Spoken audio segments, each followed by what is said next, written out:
Rövidesen megérkezem a Mulhacénre, az Ibériai félsziget legmagasabb hegycsúcsára, ami 3478,6 méter magas.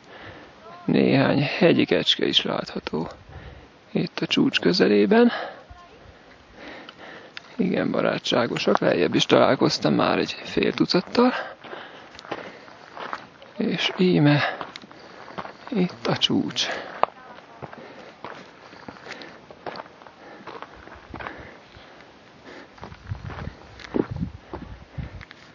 Néhány gyertya. Kiírás nem látok sehol.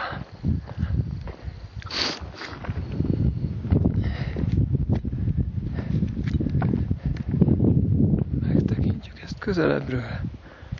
Hát...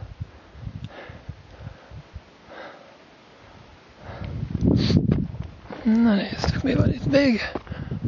Ott egy barátságos madár. És itt a csúcs.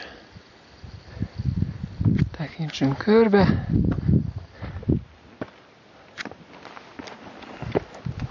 Ha már itt vagyunk. Íme.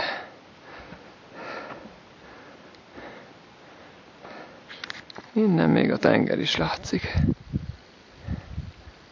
Ott van, bár igen, csak a homályba vész. Ó, itt a kis madár.